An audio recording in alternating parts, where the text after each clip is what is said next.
Voilà, voilà, on va attaquer maintenant la partie intéressante. Donc l'idée c'est de pouvoir installer une interface Nextcloud, comme on peut le voir ici, donc qui va vous permettre d'afficher un certain nombre de fichiers, vraiment faire un drive, un cloud, qu'on va stocker les données directement chez vous en local.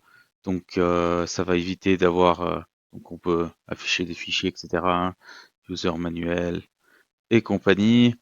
L'idée, c'est que c'est un programme qui est 100% open source, qu'on va pouvoir utiliser en local pour les entreprises, qui est vraiment très professionnel, où vous pourrez en fait remplacer l'utilisation de services comme OneOffice, enfin OneCloud ou Google Drive, Dropbox, etc. Il y a une intégration de Nextcloud Talk qui est vraiment pas mal pour pouvoir discuter entre les collaborateurs, un peu comme si vous utilisiez WhatsApp par exemple, ou pouvoir faire des vidéoconférences.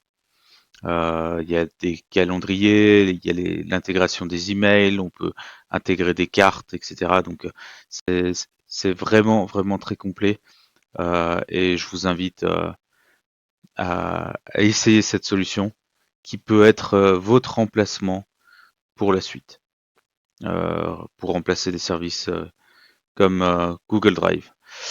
Donc maintenant, on va donc retourner sur ma machine virtuelle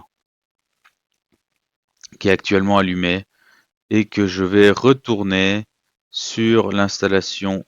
Donc je vais rétablir mon installation que j'avais à la fin du tutoriel 3. Donc si vous n'avez pas vu comment on est arrivé là, je vous laisserai aller vérifier ma vidéo sur la partie numéro 3 ou toute la série si vous arrivez maintenant. Donc là, je fais la récupération de l'instantané, donc je vais perdre tout ce que j'avais ici. D'ailleurs, je pense que ça ne répond déjà plus. Et on va voir ensemble comment installer Nextcloud. Alors, euh, bon, je pense qu'il faut que je force ou que je l'arrête. Bon, apparemment, l'utilisation de la mémoire. Après, je peux très bien forcer l'arrêt. On va pas s'embêter. Voilà. Est-ce que la machine est arrêtée? Normalement.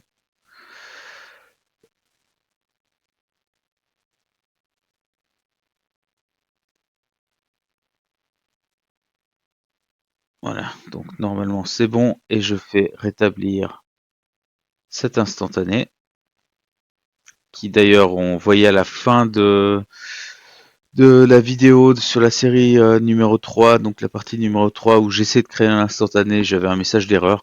En fait, le message d'erreur, c'est vraiment un timeout du serveur. Donc voilà. Donc l'enregistrement c'est correctement fait et on voit que la machine a déjà redémarré. Donc si je me reconnecte, elle devrait répondre. Mais par contre, là, le Nextcloud, bah forcément, il a disparu. Il devrait plus exister. Alors normalement, elle est censée être en running. Mais voilà, elle a mis un peu de temps à répondre. Mais ma machine virtuelle a repris son cours. Donc première étape, ça va être très simple. Hein. Euh, du coup, je me mets de nouveau en utilisateur root pour continuer ma procédure. Et on va faire simplement dnf install nextcloud, puisque vu que c'est un logiciel qui est aussi open source, il se retrouve directement dans les dépôts. Donc voilà, on peut très bien le faire sous mode de Docker. Moi, je préfère faire une installation en dur. Donc, je l'utilise directement depuis les dépôts. Alors, l'installation va prendre pas mal de temps. Il y a une centaine de paquets à télécharger, une centaine de paquets à installer. C'est quasi 1 giga. Donc, on va passer en mode un peu plus accéléré. Voilà, d'une fois que l'installation a été faite, donc on va maintenant configurer un compte sur MySQL qui nous permettra donc avec profil route, hein, qui va nous permettre de créer les accès à la database pour Nextcloud. Donc on s'enregistre, enfin on ouvre la session MySQL avec notre compte route, il faudra mettre son mot de passe, et ensuite, alors là je vais vous faire un copier-coller, c'est une commande qui est assez longue à retaper. Donc on va créer une database avec un nom, par exemple Nextcloud, je pense que vous pouvez le laisser, avec les caractères, tac. On va créer un utilisateur Nextcloud User, donc ça vous pouvez modifier comme vous voulez. Donc vous pouvez mettre admin Nextcloud ou admin, peu importe, votre mot de passe. Et ensuite, vous allez donner tous les privilèges sur la base de données Nextcloud et donc toutes les bases qui sont en dessous à l'utilisateur Nextcloud User. Vous flashez les privilèges, enfin flush, qui permet d'accepter tous les privilèges et vous sortez de là. Donc là, ça vous permettra déjà de créer l'environnement.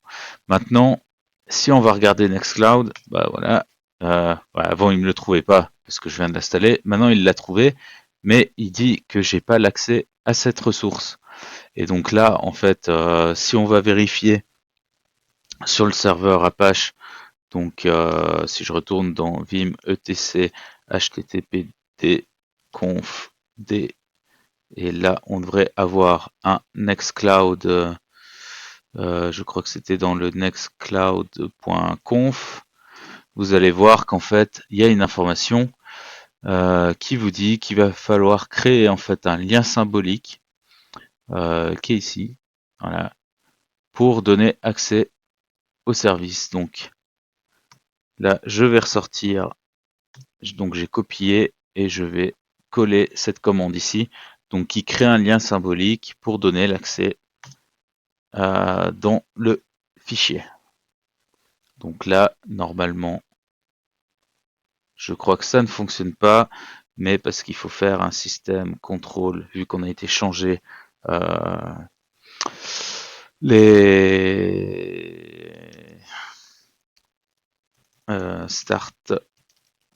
Des fois, si je fais deux choses en même temps, voilà. Vu qu'on a été changer les paramètres sur Apache. Ah non, non. You don't have permission. Pourquoi il me donne pas la permission? Normalement,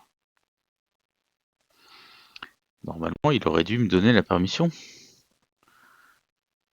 Donc voilà, en fait, j'ai trouvé le problème.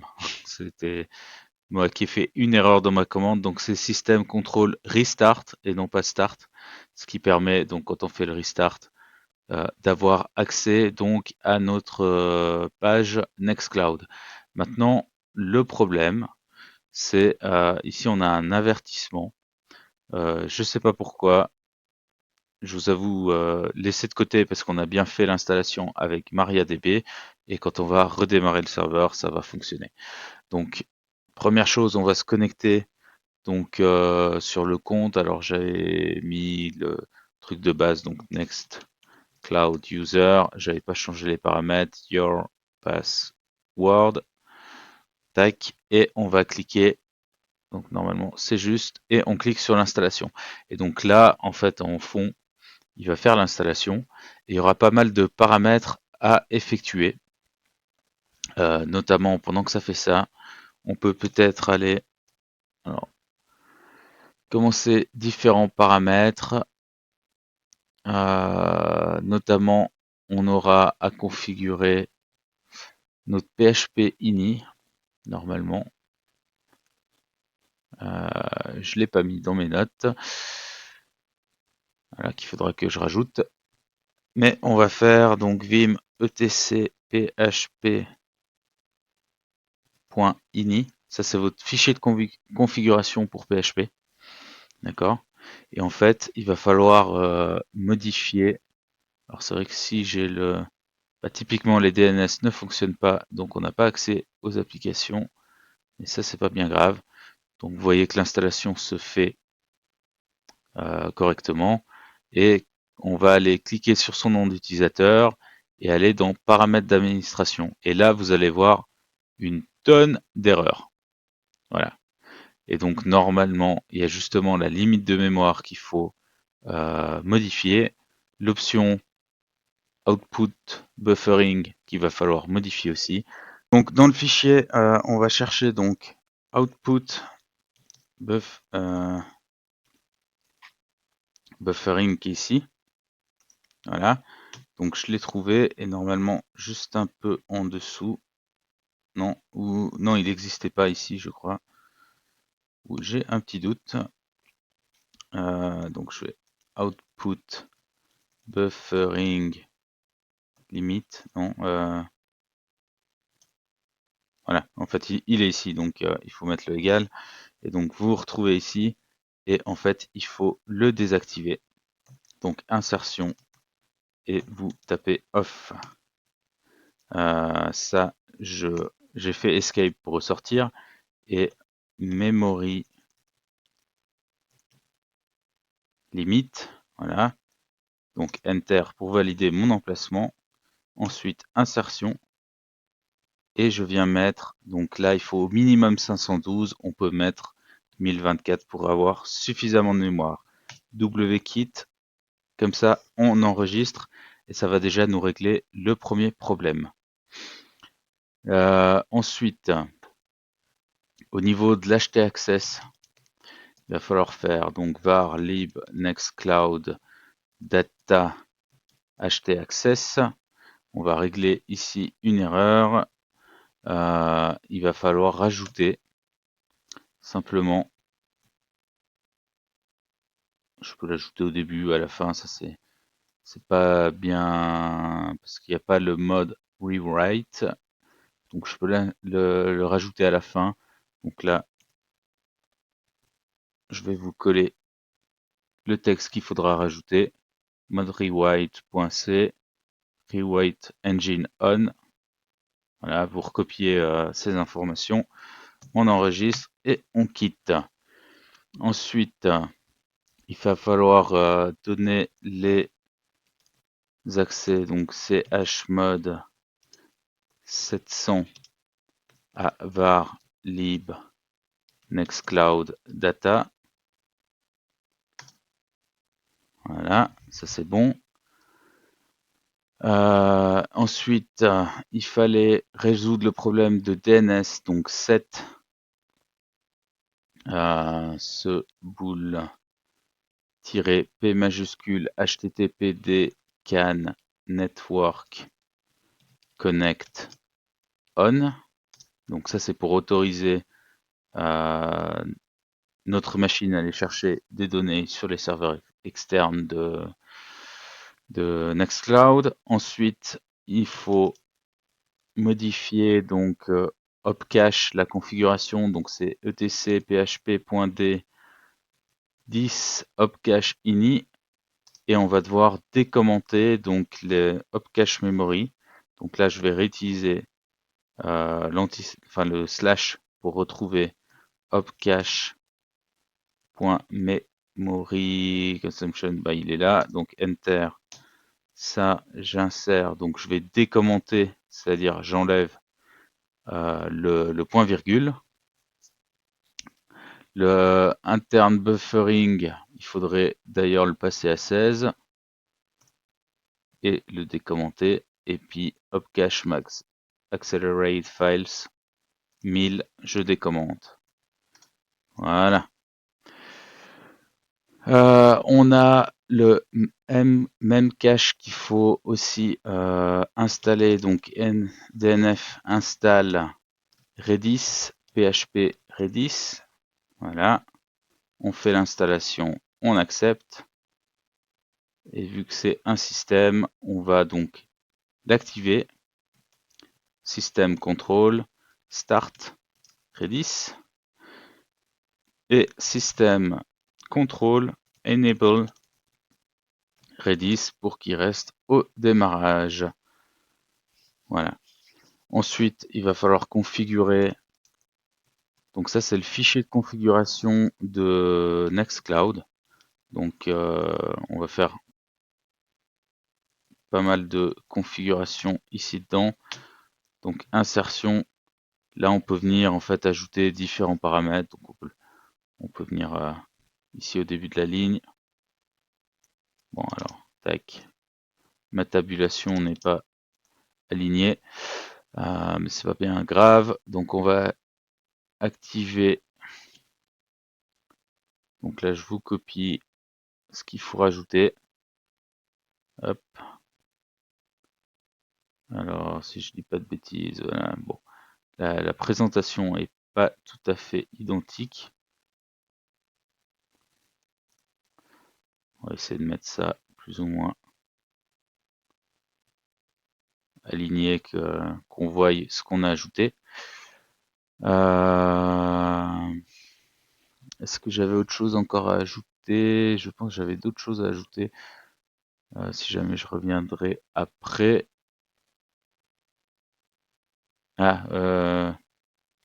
Oui, il faut ajouter les fichiers de log. Alors, tac, tac, tac. Et puis, donc, je reviens. Je vous copie. Donc, ça, c'est les logs qu'on va activer.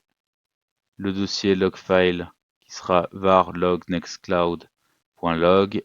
Et maintenance, ça, c'est quand on va faire la cron task. On va la faire exécuter à 2 heures du matin. Voilà, ça on peut fermer. Il faut créer donc pour le log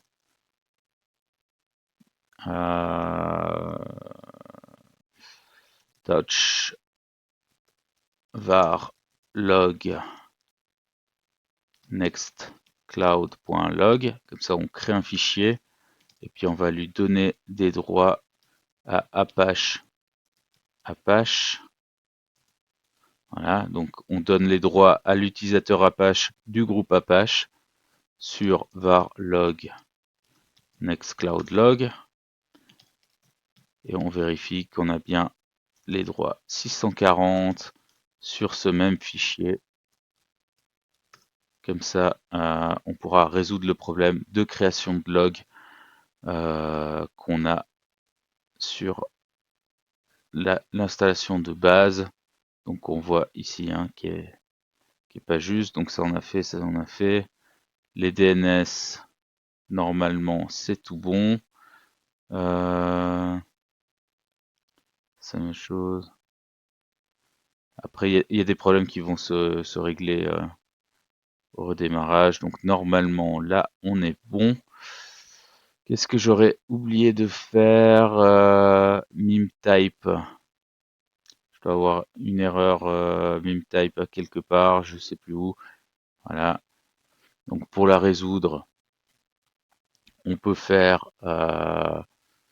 donc sudo pour changer de compte en utilisateur Apache PHP user share nextcloud OCC qui est en fait le programme de Nextcloud repair include expensive. Normalement,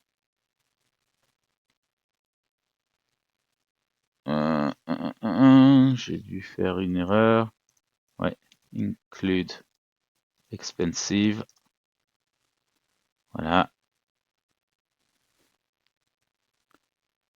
Et normalement, on est plutôt pas mal avec ce qu'on a fait là. Si on redémarre le serveur, alors je sais qu'en redémarrant le serveur web, donc système contrôle restart httpd, on devrait déjà régler une partie des problèmes, mais pas la totalité. Voilà. Ça, c'est toujours pas réglé. Alors, je sais pas pourquoi, pour être franc avec vous.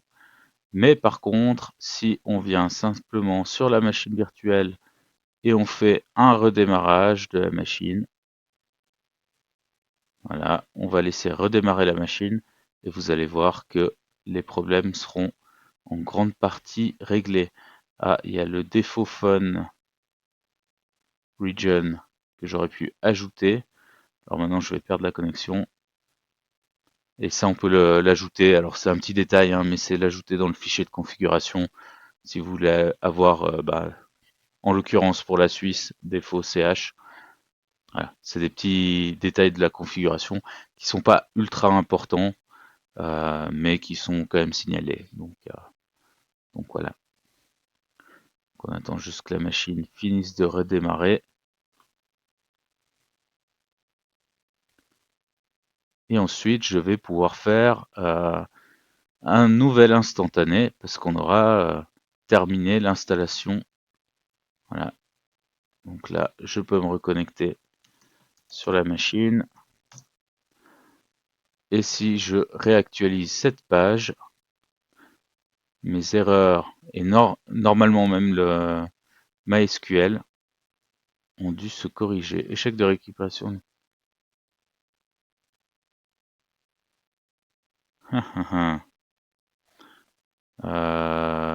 Pourquoi il n'a pas réglé? Bon, c'est juste le log file qui n'est pas réglé. Je me remets en route. On va aller rééditer vim etc nextcloud conf.php. Voilà. Donc là, d'ailleurs, il m'a refait la présentation. C'est très bien. Hop. Je vais faire une insertion. Je crois que j'avais gardé ça. Vous allez pouvoir faire, par exemple, ch. Ça va régler un problème. Par contre, je vais voir au niveau des logs. Log file var log nextcloud.log.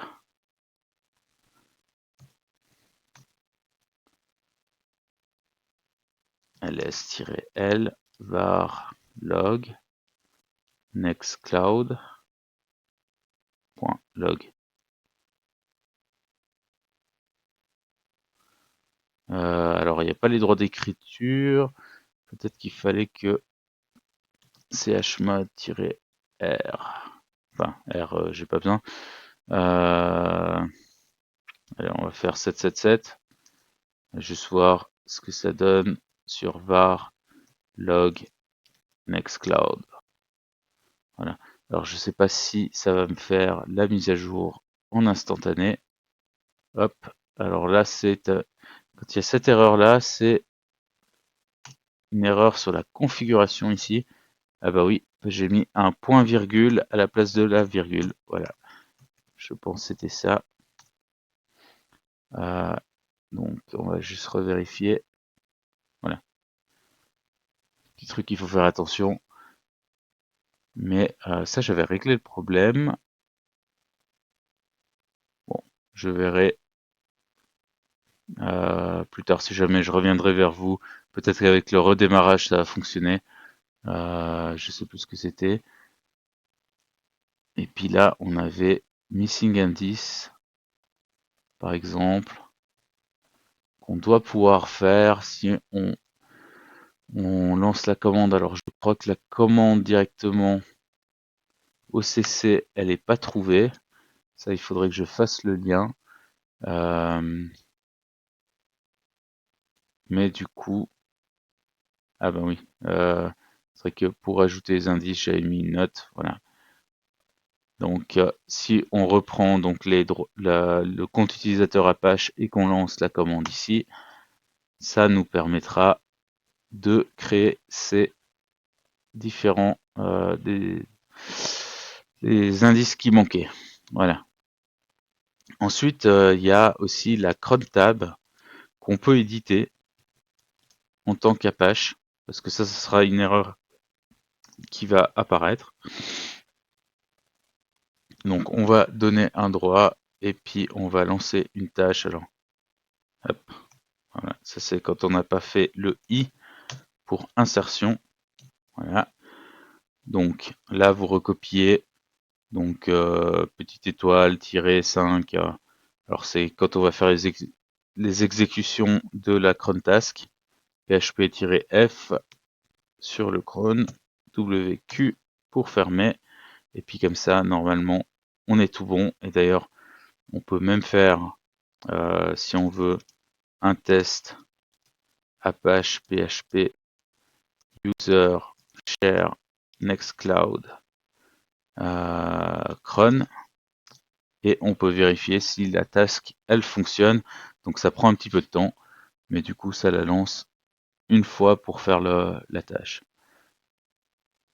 Voilà. Je vais voir si ça nous corrige certains problèmes. Donc j'ai encore ici pour migrer vers une OCC convert type, mais je crois qu'il y avait une erreur que c'était désactivé sur cette version. Et si jamais, je reviendrai. Donc il y a juste ces points-là que je laisse en attente. Pour éviter de vous faire une vidéo trop longue, parce qu'on va encore la découpler avec une dernière série qui vous permettra d'installer OnlyOffice Server, je vais déjà vous montrer comment on peut utiliser un petit peu Nextcloud. Donc dans les paramètres d'administration, qu'est-ce que j'ai? Dans les applications, voilà, vous allez trouver en fait une tonne d'applications qui sont disponibles. Donc il y a des packs d'applications qui peuvent être installés, le pack Nextcloud Hub ou Groupware, etc., où vous sélectionnez celui que vous voulez. Par exemple, si vous voulez gérer le calendrier, donc il faudra juste confirmer. Du coup, c'est your password. Tac. Et vous pouvez installer par exemple le pack calendrier. On va pouvoir installer le pack contact par exemple. On peut installer Talk. Voilà. Et là, vous choisissez en fait les applications qui vous intéressent à utiliser.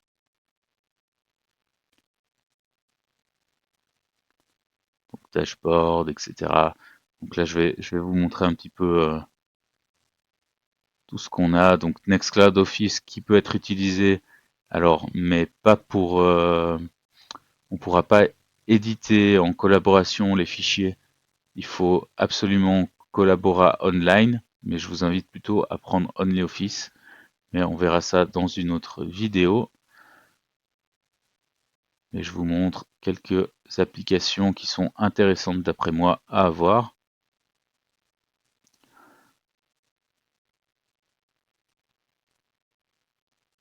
Voilà, c'est un peu les bases. Et donc là, ça vous permet d'avoir, donc, si on va regarder par exemple le module Talk, discussion, ça vous permet en fait, quand vous aurez des utilisateurs, de pouvoir créer une nouvelle conversation, d'inviter les gens, comme faire un groupe par exemple WhatsApp, et vous allez pouvoir communiquer. Alors là, j'ai pas d'utilisateur pour vous montrer. Vous allez aussi pouvoir lancer des vidéos, directement des appels ou des conférences. Bah voilà. On peut faire des notes à soi-même, donc ça c'est, on a le même principe sur WhatsApp, on peut s'écrire à soi-même. Hello. Donc là c'est vraiment on peut faire des audios, on peut envoyer son notification. Voilà, on doit pouvoir envoyer des fichiers, partager des fichiers texte, etc. On peut configurer sa boîte email. Donc en manuel, vous pouvez configurer votre serveur que vous allez utiliser. Vous allez pouvoir importer tous les contacts. Et donc évidemment, vous avez votre gestion des fichiers qui vous permet d'ouvrir des images. Voilà, qui vous permet des vidéos. Et les fichiers PDF, il y a un afficheur. Et au niveau des documents, alors les documents, en fait, il va vous le proposer de l'enregistrer ou d'ouvrir en fait directement si vous configurez par exemple avec LibreOffice. il peut automatiquement vous ouvrir le fichier dans LibreOffice pour pouvoir le travailler. Donc voilà. Et puis après, bien évidemment, sur votre machine, vous allez pouvoir configurer. Alors, si je vais juste reprendre ma configuration, voilà. Vous allez pouvoir configurer donc des comptes en ligne, et vous faites votre compte Nextcloud par exemple, qui vous permet donc de partager vos documents directement avec votre ordinateur en local. Alors je suis pas sûr que j'avais encore ah si, il est là. Donc là on peut avoir nos documents, etc. Donc directement intégré, donc sans passer par le navigateur. Donc vous pouvez aller piocher, et franchement c'est ultra intéressant. Donc je vous invite, d'une fois que vous avez installé ça, de commencer à jouer un petit peu avec la plateforme, parce que là vous avez un serveur qui est opérationnel, voilà, avec certaines configurations que vous allez pouvoir faire, hein, mais ça c'est assez facile. Hop, application, paramètres d'administration. Et là, forcément, vous allez commencer à configurer votre compte. Alors l'idée, c'est plutôt de faire un compte admin et puis un compte utilisateur. Voilà, vous pouvez vraiment tout régler comme vous voulez. Au niveau de la sécurité, possibilité de faire une double authentification. Au niveau des notifications, mobile et bureau, là effectivement, vous pouvez aussi installer donc sur votre téléphone Nextcloud. Partage, apparence, accessibilité, voilà, si vous voulez modifier un petit peu l'apparence du thème. Disponibilité, ça c'est plus voilà. Flux, puis privé. Vue d'ensemble, donc ça on l'a vu. Au niveau du support, donc il y a le GitHub et le forum de Nextcloud. On peut, pour une entreprise, avoir une licence professionnelle.